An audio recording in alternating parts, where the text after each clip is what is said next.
morte do testador. Agora vai ao versículo 22. E quase todas as coisas, segundo a lei, se purificam com sangue. Sem derramamento de sangue, não há remissão. Podeis assentar.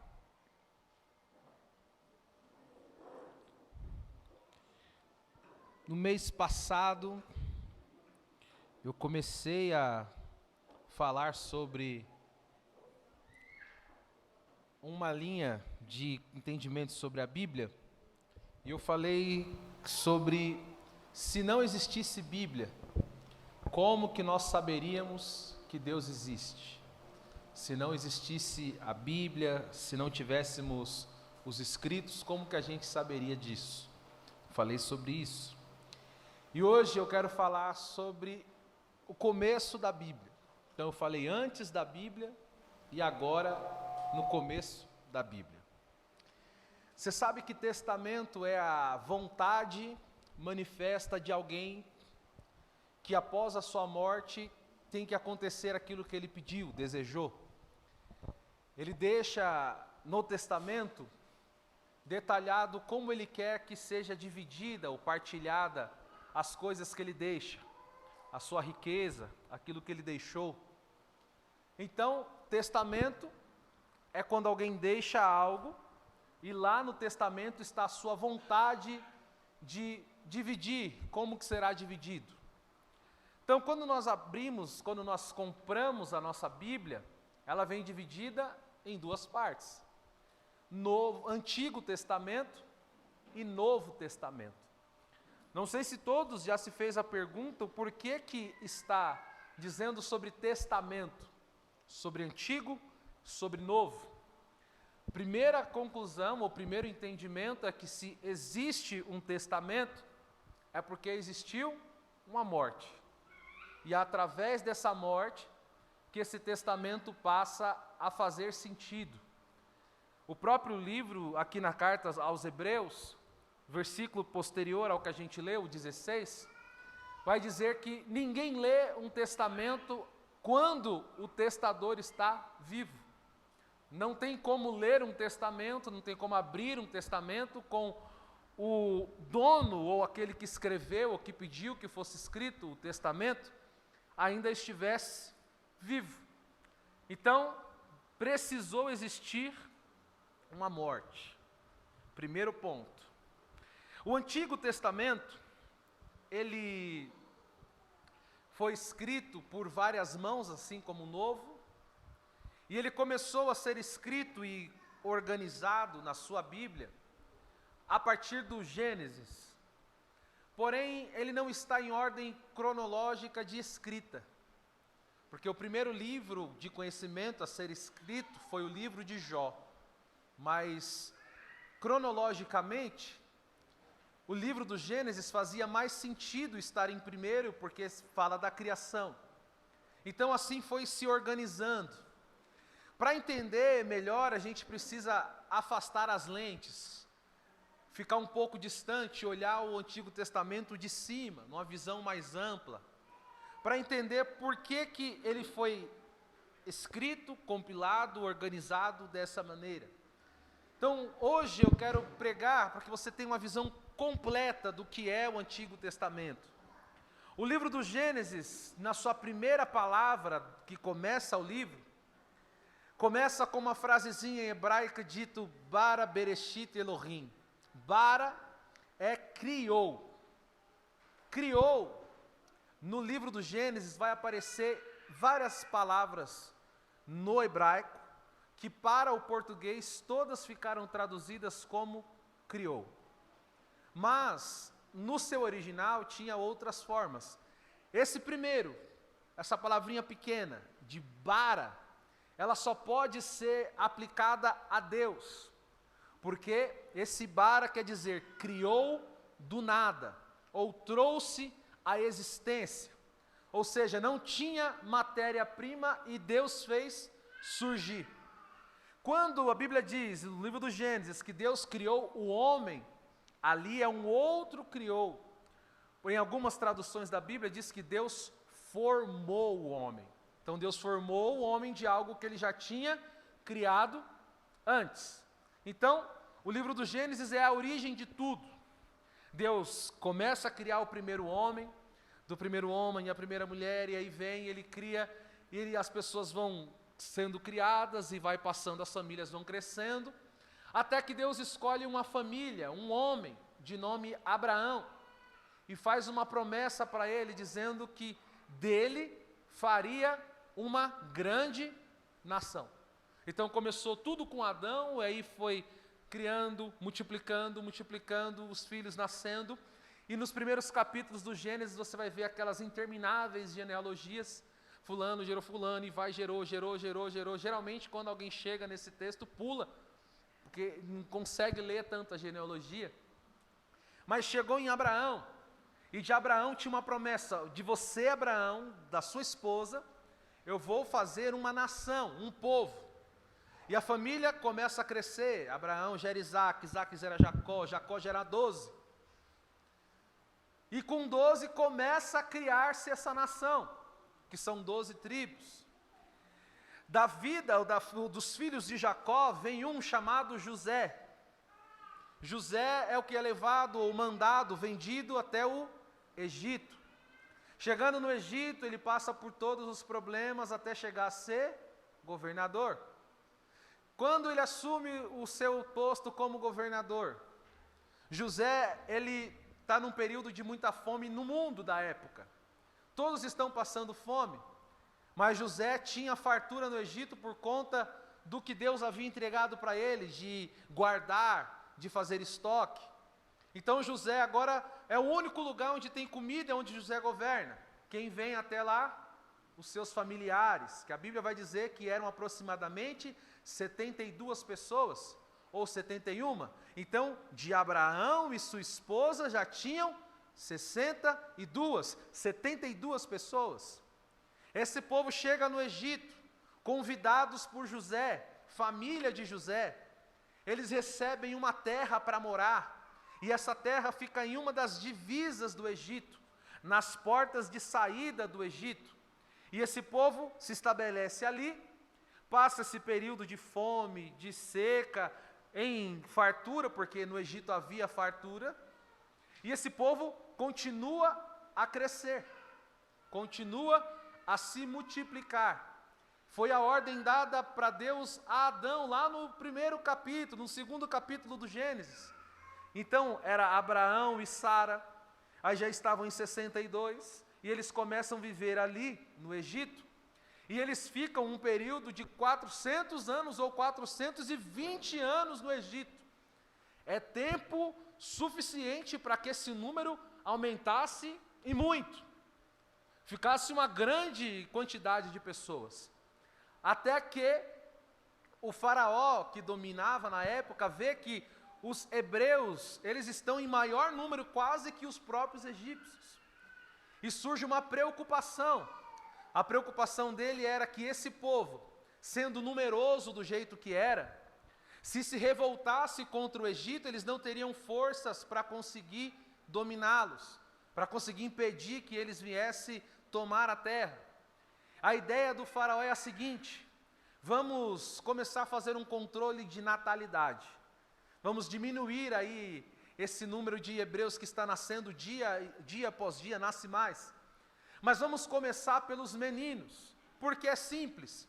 Um exército naquela época se fazia de homens, não de mulheres. Eles não confiavam a luta, a guerra a mulheres, então era só homens. A ideia de Faraó era o quê? Se a gente começar a eliminar os meninos, vai chegar daqui uns anos e não vai ter mais jovens, não vai ter mais homens, e aí a gente vai conseguir dominá-los. Esse povo agora passa a ser de convidado a morar no Egito, passa a ser escravo no Egito. Então, aquilo que no princípio era uma estadia boa, confiável e agradável, se tornou escravidão, se tornou opressão. Eles trabalhavam para comer, comiam para trabalhar. Já não tinha mais aquela hospitalidade que foi ofertada por José. E a Bíblia vai dizer que o povo começa a chorar, a clamar a Deus por uma providência, porque ficou difícil a situação. E aí vai dar-se início a uma das grandes cerimônias que foi estabelecida por Deus, porque Deus decide que vai tirar o seu povo daquela terra de opressão, de escravidão. Só que antes ele estabelece a Páscoa, que era uma celebração. Eu já preguei alguns meses atrás sobre a Páscoa, que era uma festa onde eles tinham que pegar um animal, um cordeiro, sacrificar esse cordeiro, assar a sua carne. Eles tinham pães que não tinham fermento, porque era para simbolizar a pressa com que eles sairiam do Egito. Eles tinham as ervas amargas para mastigar e sentir o gosto, que era para lembrar do período amargo da escravidão. E tinha o vinho, que era a alegria de estar indo embora. Celebra essa Páscoa, todos dentro das suas casas. E aí aparece, ou dá-se início, o segundo livro da Bíblia, que é Êxodo, que quer dizer saída. Mas a palavra Êxodo, ela significa no seu hebraico, tanto saída como entrada. Era como se fosse uma porta. A porta que nós utilizamos, se estamos dentro, é uma saída, se estamos fora, é uma entrada. O Êxodo é isso. É uma passagem.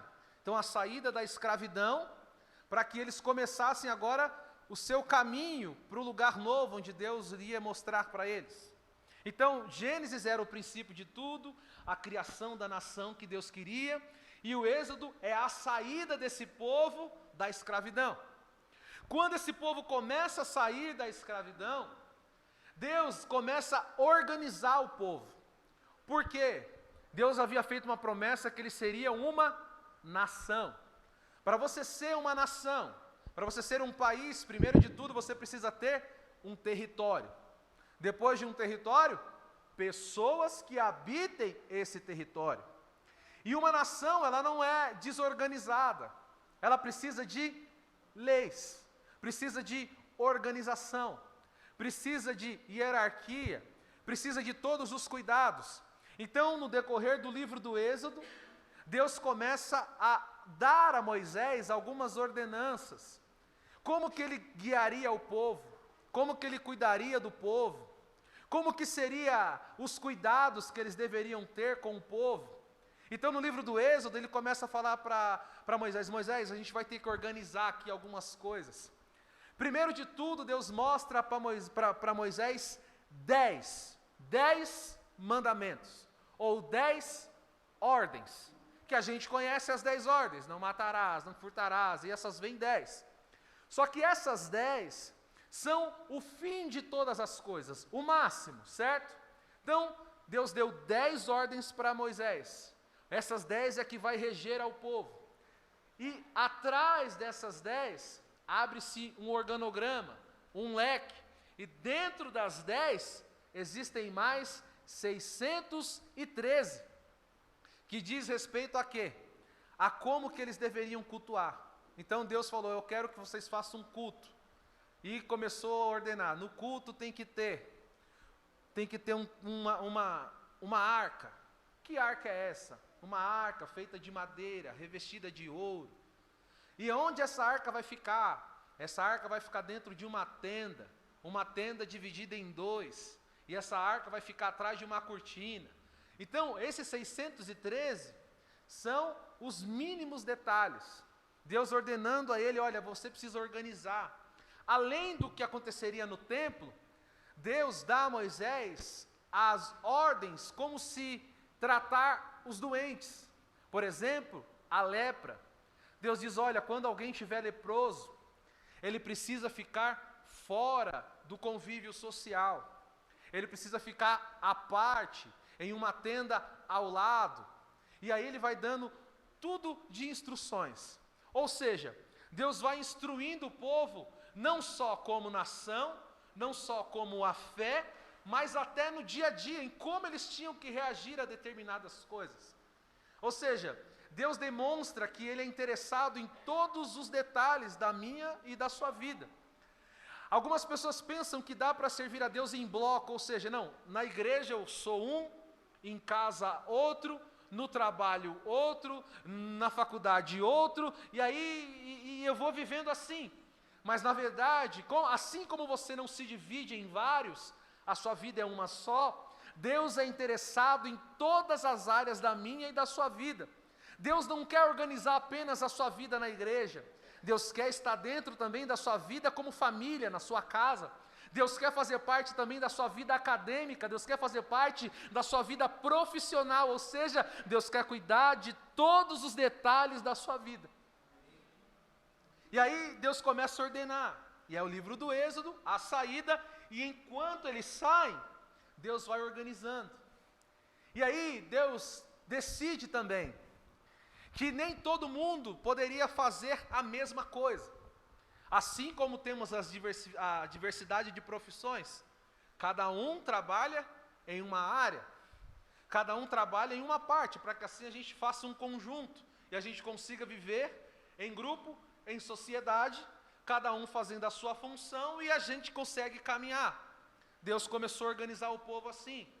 Então ele disse, olha, alguns vão cuidar de uma parte, outros vão cuidar de outra, e Deus decide levantar um grupo para cuidar apenas de montar aquela tenda que ele pediu, para cuidar daquela arca que ele pediu, e para cuidar do culto, da cerimônia que ele pediu. Então nem todos cuidavam disso. E Deus começa a dividir agora as funções. E chegamos ao livro de Levíticos, dos levitas, os descendentes de Arão, que receberam a ordenança de cuidar apenas do templo, da tenda e do culto. Então esse povo especificamente ficava responsável por montar a tenda, por organizar o culto, organizar os utensílios do culto. E as demais pessoas continuavam nas suas funções, porque pensa, 600 mil homens em viagem, num deserto, com animais, mulheres, crianças. Todas as vezes que eles paravam para dormir, tinha que se armar algumas tendas. Então, tinha que ser muito bem organizado. Quem cuida de tenda vai à tenda, quem cuida de cuidar dos animais, organizar os animais, vai organizar os animais, e maior, ou com maior necessidade que isso, havia necessidade de montar a tenda que era do templo. Encarregado disso, os levitas, que organizavam tudo. Chegavam mais cedo, por exemplo, num culto como esse, e vinham, colocavam a mesa, organizavam o pão, organizavam o suco, varria se precisasse varrer, organizava tudo para que quando as pessoas saíssem de suas tendas, no nosso caso, de suas casas, ao chegar aqui, tudo já estivesse pronto e organizado. E eles se preocupassem apenas em cultuar. Então, a forma que Deus organizou lá no antigo, continua sendo a mesma forma de organização de hoje. Nem todos nós chegamos cedo ao culto. Nem todos nós chegamos aqui primeiro que todo mundo. Chegou algumas pessoas antes para que pudesse sido organizar o culto, organizado tudo que seria feito. E mais do que organizar as cadeiras, a mesa, o púlpito, o culto já tem a sua liturgia organizada também na mente. Como vai ser? A gente vai cantar os louvores, vai fazer a oração da família, depois a gente canta mais um hino, começa a pregação, depois a gente faz a parte da ceia e do ofertório, ou seja, o culto já é organizado. Só que todo mundo pensa na organização do culto? Não. A grande parte de nós chegamos apenas para cultuar. Então, alguém chega antes, já se preparou durante o dia, já vem pensando naquilo que vai pregar, no meu caso, já vem orando, chega mais cedo, organiza as coisas para que você venha e cultue. Naquela época era a mesma coisa, os levitas chegavam primeiro.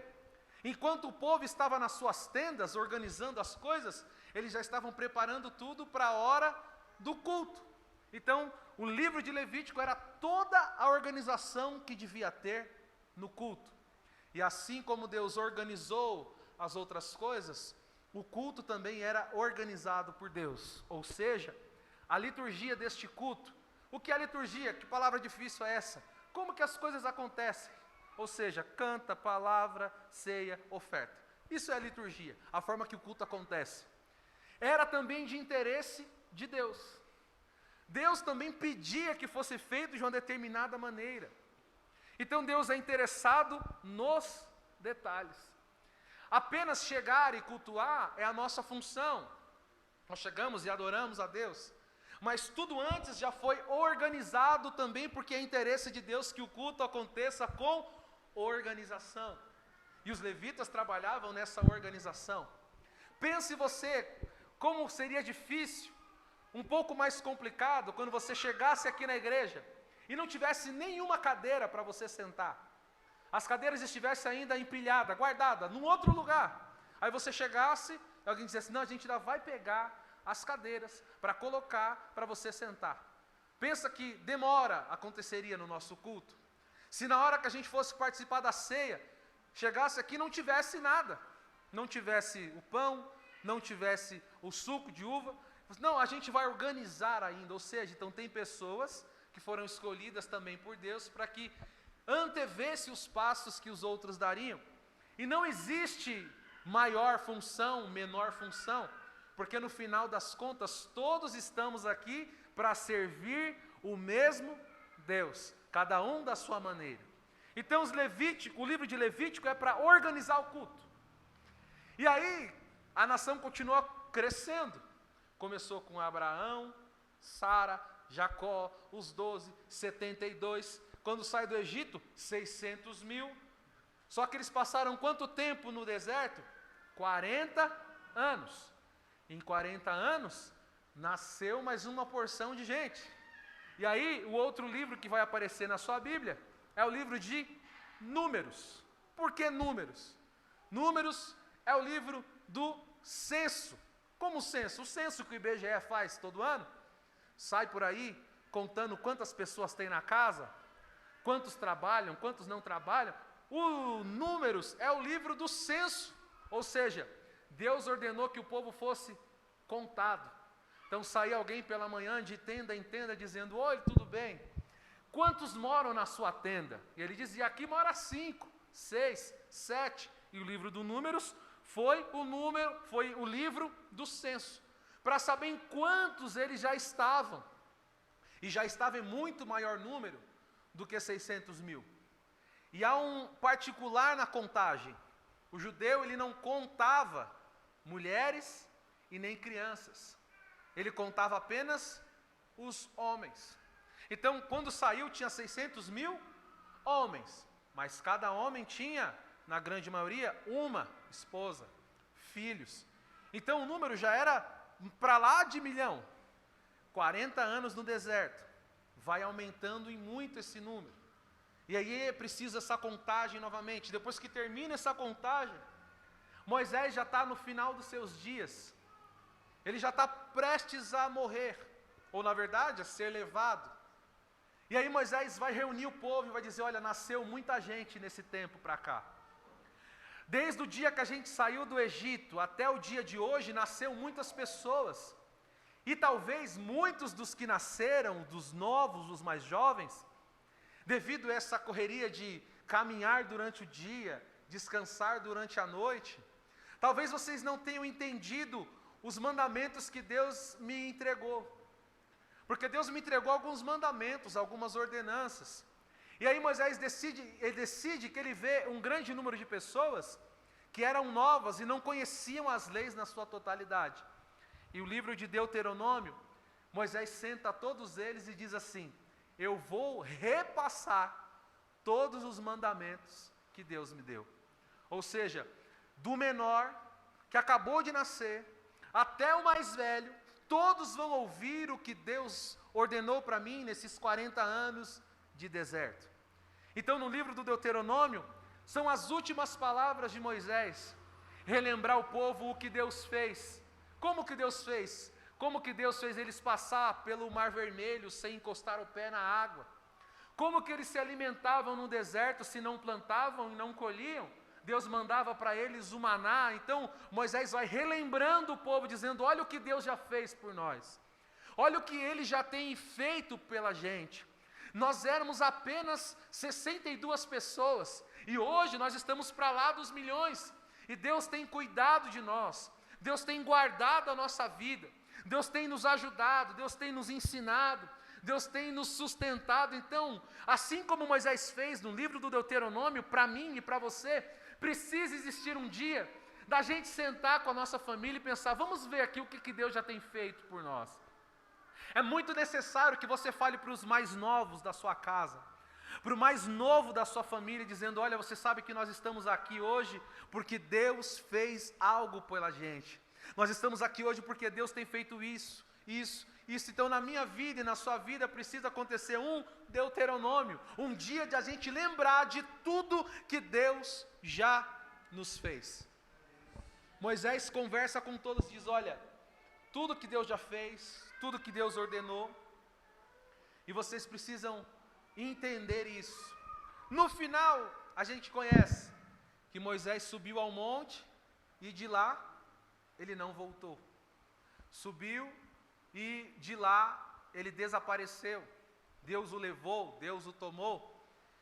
E o povo precisava de quem? De um novo líder, uma nova liderança. Então vem o livro na sua Bíblia de Josué. Josué, no início do seu livro, Deus começa dizendo para ele, Moisés, meu servo, é morto. Levanta, tem de bom ânimo, e faça esse povo passar o Jordão para possuir a terra que eu prometi desde Abraão. Josué é quem assume agora o comando do povo. E Josué assume, e qual é o medo, ou um dos problemas de Josué, era como eu vou fazer para assumir o lugar de Moisés que fez tanta coisa. E a palavra de Deus para ele é, esforça-te, tem de bom ânimo, eu estarei contigo e você vai conseguir. Josué começa. Com Josué, o povo começa a entrar naquela terra prometida lá a Abraão. Eles começam a subir e conquistar as terras. Cada um vai, agora não vai ser mais uma tenda, porque agora já não é mais um deserto, agora é uma terra fixa. Então agora eles vão estabelecer uma casa, não uma tenda temporária. Então cada um vai subindo, conquistando as suas terras e vai se estabelecendo. Agora não é mais uma casa de aluguel, agora é uma casa própria. Daqui não vou me mudar mais. E o povo já está se estabelecendo nessas casas próprias. E começam o quê? A sua vida. Primeira coisa que eles fez, a gente precisa plantar. Começou a plantar. Delimitar a terra. Sabe aqueles loteamentos novos que vai surgindo, as ruas, as casas, aí de repente um comércio? Assim começou o povo. E como toda vida em sociedade, precisa que haja uma organização. Simples. A vida em sociedade traz conflitos. A vida em sociedade traz problemas. E um dos problemas que eles enfrentaram era o quê? Na demarcação da terra, alguém passava 1 metro na terra do outro. Por mais que já tinha sido marcado, ele ia lá na madrugada e aumentava 1 metro aqui. Esse que aumentava, que perdia 1 metro aqui, aumentava 1 metro para lá. E aí começou a ter problemas. E como que se resolve um problema hoje em dia? Você tem problema de alguém tomou um pedaço do seu terreno. Você vai ter que ir com ele aonde? A justiça. Na sua Bíblia vai ter o livro de Juízes. Juízes por quê? Começaram a julgar os problemas do povo. Ou seja, alguém chegava lá e dizia, o João invadiu 1 metro no meu terreno. O que eu faço? Aí o juiz ia aonde? O juiz ia pegar os escritos que já tinham sido antes. E onde estava, e o que estava descrito nesses livros anteriores? Não só o que Deus havia falado, mas também como a terra havia sido dividida. Então ele ia ler, qual o seu nome, João, filho de quem? Por isso a importância da sua Bíblia de ter genealogia. Porque quem saiu do Egito não chegou na terra prometida a não ser Josué e Caleb. Mas os seus filhos possuíram a terra. Então, como dividiu as terras, sabia, você é filho de quem? Eu sou João, filho de Joaquim, filho de José, e vai, para chegar no quê? O nome do seu pai. Ah, o seu pai recebeu tanto de terra. Só que agora tem menos. Quem é do lado? Do lado é Arnaldo. Aí quem era pai de Arnaldo? Filho de quem? E aí, olha, você recebeu 5, mas a sua terra tem 7. Significa que você entrou 2 no terreno de José. E aí começou a organizar.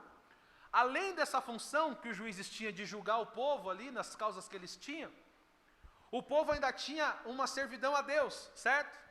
Só que o povo por diversas vezes desobedecia a Deus. Mesmo no deserto eles fizeram um bezerro de ouro, eles deixaram de adorar a Deus, eles murmuraram, eles reclamaram do maná. E Deus começou a fazer o quê? Deus começou a tratar o povo de que maneira? Pegava uma nação vizinha, vinha sobre eles, dominava eles, tirava deles a autonomia, e quando eles se sentiam oprimidos, eles oravam. Aí o mesmo juiz que cuidava das causas deles, libertava eles desse inimigo, aí todo mundo voltava para a linha, seguia direitinho, só que o juiz, como todos os seres humanos, tinha o seu dia de morrer. O juiz morria, aí lá começava tudo de novo. Cada um pegava uma terra do outro, invadia o lado, invadia o outro. E aí o livro de Juízes foi organizando, ao todo passaram 14 juízes. Desses 14, aí começou a entrar a cultura do povo. Nós temos cultura, a cultura brasileira são livros, músicas, poesias, isso faz parte da nossa cultura. Eles tinham a cultura deles. E a Bíblia foi organizada também com os livros da cultura, que são chamados livros de poesia. Por exemplo, Salmos. O que eram os Salmos? Era poesia e cântico. Então, quando alguém compunha uma música, colocava no livro do Salmo. E aí o livro do Salmo, Provérbios, Eclesiastes, Ruth, são livros de poesia.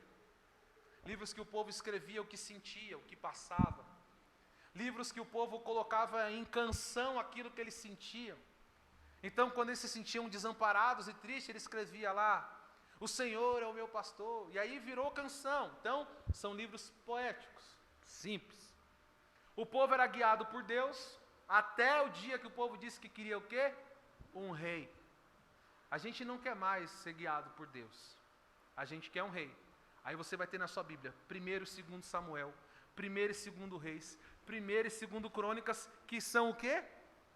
Tudo contando a história dos reis. De todos os reis que passaram, de todos os reis que dominaram. 1º e 2º Reis diz o nome e o tempo que eles reinaram. 1º e 2º Crônicas conta as histórias dos reis. Então em Reis você vê quem é, e em Crônica você vê o que fez. Simples assim. Tem Esdras e Neemias que fecha essa primeira parte. Que Esdras e Neemias foi quem, mais uma vez, pegou todos os escritos antigos e leram novamente. Então, de tempo em tempo, tinha que voltar a ler. Por quê? As pessoas iam morrendo, os mais novos iam nascendo, e eles precisavam saber também o que Deus havia feito. De tempo em tempo, isso precisava acontecer. E aí você vai ver na sua Bíblia que tem um número gigante de profetas, de monte de profetas, que nada mais é do que as profecias que eles falavam para o povo eram escritas para que o povo não esquecesse. Simples assim. Seria como se tivesse alguém aqui sentado enquanto eu prego e ele escrevesse tudo o que eu falasse, para daqui 20, 30 anos ele lançasse um livro e dizendo, olha, um domingo, dia 3, teve uma pregação. E aqui foi o que foi falado naquele dia. Então o livro dos profetas na sua Bíblia está dividido assim. Mas para que serve então o Antigo Testamento? Gálatas capítulo 3, versículo 24 diz assim: a lei serviu para nós como aio. Aio é professor, tutor, alguém que ensina. É uma base, é um pavimento, é um alicerce para algo que viria a ser construído depois. Então, o Antigo Testamento serviu como base para tudo. Muitos países utilizam as leis que lá estão para daí então tirar suas próprias leis. Então eles pegam o que Deus disse e organizam a sua nação. Então o Antigo Testamento serviu de aio, tutor, professor. E o texto que eu li com vocês era o seguinte: para que haja validade no testamento, é necessário que haja a morte do testador. Alguém precisou morrer para o Antigo Testamento ter valor. E no Antigo Testamento, quando Moisés recebeu tudo aquilo, no final de tudo, eles fizeram sacrifícios de animais. Então ofereceu o sacrifício. O animal teve o seu sangue derramado. E a morte dos animais deu veracidade e valor ao Antigo Testamento. Mas por que os animais morreram? Porque o homem pecou. O seu pecado precisava ser amenizado, escondido. E o sangue do animal escondia o pecado do homem. Mas todo ano precisava acontecer um novo sacrifício. Então precisava acontecer algo de novo. O sangue dos animais foi derramado, para que existisse então a validade do testamento. Além da morte dos animais, teve uma primeira morte que gerou todo um problema. Quando Adão peca no jardim, a Bíblia diz que ele começou a morrer. Espiritualmente Adão morre, porque daí então dá-se início à morte. Pelo pecado entrou a morte no mundo. Então Adão morreu, gerou em nós um testamento. Qual foi o testamento deixado por Adão? Condenação eterna, distanciamento de Deus, porque ele vivia no jardim, conversava com Deus todo dia, e depois do pecado foi expulso. O que vinha no testamento de Adão? A morte, que até então não existia. Então a gente está distante de Deus e começando a morrer. Testamento de Adão. Ele morreu e deixou um testamento. Pecado, morte, condenação, afastamento de Deus, morte eterna.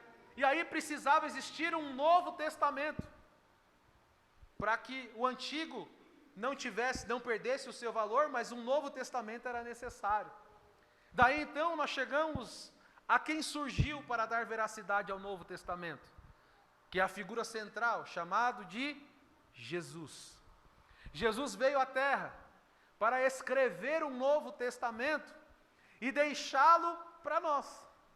E para que isso tivesse valor, ele precisava morrer.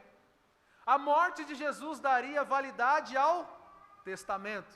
Enquanto ele esteve vivo, o testamento não tinha valor.